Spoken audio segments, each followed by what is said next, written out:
사랑합니다. 성도 여러분, 월요일 아침입니다. 이 한 주간에도 축복을 주실 하나님을 사모하면서 말씀 묵상으로 하나님 앞에 나아가십시다. 특별히 이제 8월 말에 들어서는데요, 하나님께서 은혜 주시고 축복 주시고 긍휼 베푸실 것을 믿습니다. 말씀 봅니다. 고린도후서 4장 1절부터 3절 말씀, 야고보서 1장 14절에서 16절 말씀입니다. 먼저 고린도후서 1장 4장 1절에서 3절 말씀. 그러므로 우리가 이 직분을 받아 긍휼하심을 입은 대로 낙심하지 아니하고 이에 숨은 부끄러움의 일을 버리고 속임으로 행하지 아니하며 하나님의 말씀을 혼잡하게 하지 아니하고 오직 진리를 나타내므로 하나님 앞에서 각 사람의 양심에 대하여 스스로 추천하노라. 만일 우리의 복음이 가리었으면 망하는 자들에게 가리어진 것이라. 아멘. 야고보서 1장 14절에서 16절 말씀입니다. 오직 각 사람이 시험을 받는 것은 자기 욕심에 끌려 미혹됨이니 욕심이 잉태한 즉 죄를 낳고 죄가 장성한 즉 사망을 낳느니라. 내 사랑하는 형제들아 속지 말라. 아멘. 어제의 말씀을 기억하면서 이 한 주간 계속해서 이 거짓말이 점점 진화하는 시대, 거짓이 난무하는 이 시대 속에서 우리 그리스도인들은 어떻게 살아야 하며 어떻게 할 때 하나님을 기쁘시게 하고 진정 하나님의 축복을 누릴 수 있을 것인가, 말씀을 통하여 생각하고 또 그 말씀을 삶에서 실천하면서 하나님의 은혜와 복이 넘치고 무엇보다 거짓을 떨쳐버리고 벗어버리고 진실하고 복된 아름다운 성도가 다 될 수 있기를 소망합니다.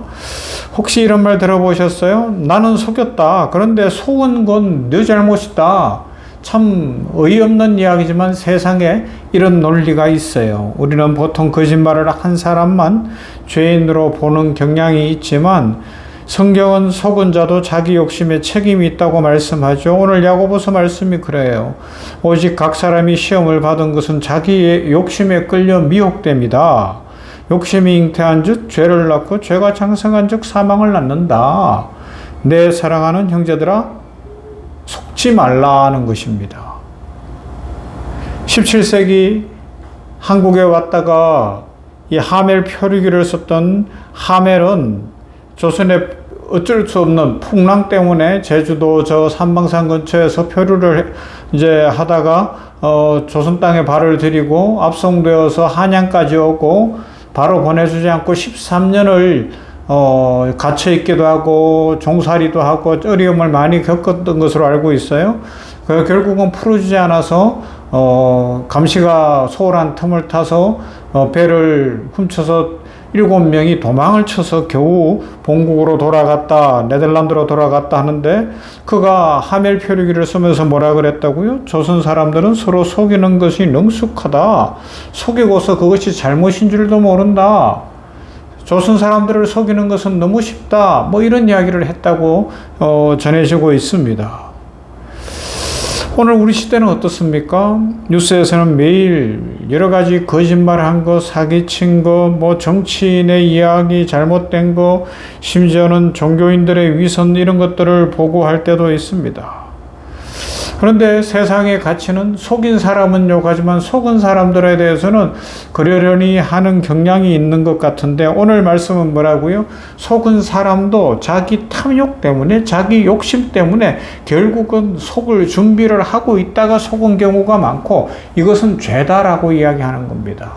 다단계에 넘어갔다거나 어떤 사기꾼에 넘어갔다거나 일확천금을 노리고 패가망신을 했다거나 이단에 넘어가거나 사이비에 넘어가거나 뭐 잘못된 정치인을 쫓아가면서 온갖 죄악된 일들을 행했다거나 이런 모습들은 결국 자기 탐욕, 자기 욕심, 자기 욕망의 노예가 되었기 때문이다. 그 이야기를 하면서 그러하기 때문에 속는 것도 조심해야 된다라는 것을 이야기하고 있습니다.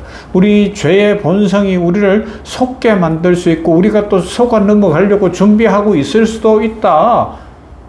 중요한 지적입니다. 여러분, 이 부분을 잘 생각을 해야 됩니다. 그래서 바울은 어제 살펴본 고린도후서 4장에서 진리를 혼잡하게 하지 않고 숨기지 않고 속이지 않는 사역자의 태도를 강조하고 자신은 그렇게 살아왔음을 스스로 이력서에 쓸 수 있다고 이야기를 했습니다. 그리고 야고보는 우리 각자가 속는 이유를 오늘 성경에서 분명히 이야기하죠. 오직 각 사람이 시험을 받는 것은 자기 욕심에 끌려 미혹됩니다. 자기 욕심에 의해서 미혹됐기 때문이다. 자, 그래서 고린도후서 4장 1절 2절을 보면 뭐라고요? 바울은 복음을 맡은 자로서 부끄러워 숨기는 일을 벌였다고 고백하고 있습니다. 부끄러워 숨기는 일은 헬라어로 크루타라는 라는 것인데 은밀하게 꾸미고 감추는 거짓 행위를 뜻합니다. 이는 속임으로 행하지 않는다라고도 말하고 있죠. 이런 쉬운 이야기로 하면 속임으로 행하지 않는다는 것은 물고기가 미끼를 물지 않는다라는 이야기예요. 이게 물고기 미끼를 의미하거든요. 물고기가 미끼를 물었는데 고개 맛있는 줄 알고 물었더니 그 속에 뭐가 있어요? 낚시 바늘이 있는 거예요. 자기를 잡아가는 것이 있는 거예요. 겉은 좋아 보이지만 속은 파괴적인 거짓말을 가리키죠. 그리고요, 야고보서 1장 14절에서 16절, 야고보는 속는 근본 이유가 외부의 사기꾼 때문이 아니라 내 내부에 속을 준비를 하고 있고 내 탐욕이 나를 그런 잘못된 정보를 분별하지 못하게 한다고 이야기하고 있습니다. 욕심은 잉태하면 죄를 낳고 죄가 장성하면 사망을 낳습니다. 그래서 거짓에 속는 것은 단순한 어떤 피해라기보다 내 마음이 그 거짓을 원했기 때문에 가능해진 비극이다 라고 이야기하고 있고 성경은 그것을 분명하게 주의를 주고 있고 돌이키라고 이야기하고 있습니다. 거짓의 본질은 이 사탄이 거짓의 압입니다. 창세기 3장 1절부터 6절 우리 최초의 인류 아담과 하와를 범죄하게 하는 사건을 어제도 생각해 보았습니다. 인류 최초의 거짓말 뱀의 유혹에서부터 시작되어졌어요. 내가 결코 죽지 아니하리라. 하나님처럼 될 것이다. 그런데 이미 욕망의 노예가 되어버렸는지 하와가 뭐라고요? 하나님의 말씀을 싹 변개하고 하나님처럼 되고 싶어서 그것을 따먹는 거예요. 이처럼 마귀는 진리와 거짓을 90대 10의 비율로 섞어서 마치 꿀 섞은 과자 같은 맛으로 사람을 속입니다. 그런데 10 정도밖에 안 되는 거짓인 것 같은데 그것이 낚시 바늘처럼 사람의 인생을 올무에 걸리게 하고 망하게 할 수 있다는 것입니다. 사탄은 말합니다. 너 행복하면 괜찮아. 뭐 좋은 점이면 어떠냐. 결국은 희석시키죠. 그러하기 때문에 성경은 오늘 이야기합니다. 속은 것도 죄다. 탐심과 자기 기만의 위험이 있다는 것입니다. 야고보는 거짓에 속은 이유를 탐심 때문이고 욕심 때문이라고 분명하게 선언하고 있습니다. 많은 경우 사람들은 속고 싶은 마음이 있다는 겁니다. 투자의 고수라는 사람이 하루에 10% 이상의 고수익을 약속하면 대부분의 사람들이 돈이 너무 좋기 때문에 넘어가요. 그리고는 가지고 있던 것조차 다 잃어버리고 나중에 동동 구르고 땅을 친들 이 사기꾼을 어떻게 할 수가 없는 그런 일들이 세상에 비일비재하지 않습니까? 이번만은 아닐 거야 라고 속아 넘어가기도 합니다. 그렇지 않습니다. 어떤 마을에 사기꾼이 와서 어떤 중요한 이야기들을 막 했어요. 이거 하면 이번에 큰 돈 법니다. 다 홀딱 넘어가고 있는데 한 사람이 안 넘어가는 거예요. 연세 많은 한 노인이 안 넘어가는 거예요. 아니 왜 당신은 이 좋은 기회를 놓칩니까? 물었어요. 그러자 이 노인이 그래서 내가 이 나이 되도록 살아봤는데 수고의 땀을 흘리지 않는 일확천금은 없습니다. 지혜예요. 삶의 지혜.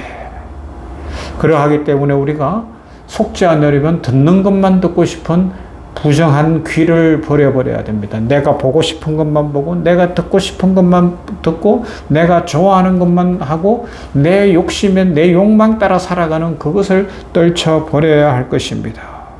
여러분 속인 사람 분명히 죄인입니다. 그러나 속는 것도 우리의 탐심의 노예가 되고 욕심의 노예가 되어 있기 때문에 속을 수 있기에 우리는 성도로서 거룩함으로 옷을 입어야 되고 하나님 앞에 자신을 분별해야 될 줄로 압니다. 이 세상은 사람을 속이고 미혹하려는 마귀가 기승을 부리고 득세하는 세상입니다. 이런 세상 속에서 진리의 말씀 위에 굳게 서서 속지 말고 또한 속이지도 말고 진실로 하나님을 믿으며 하나님의 말씀 위에 서서 축복과 은혜를 누리는 복되고 아름다운 인생 살아갈 수 있기를 주님의 이름으로 축복합니다. 사랑과 은혜가 풍성하신 하나님 아버지, 세상은 달콤한 거짓으로 우리를 유혹하고 있습니다. 우리 마음속 욕심이 그것을 또한 환영하고 있습니다.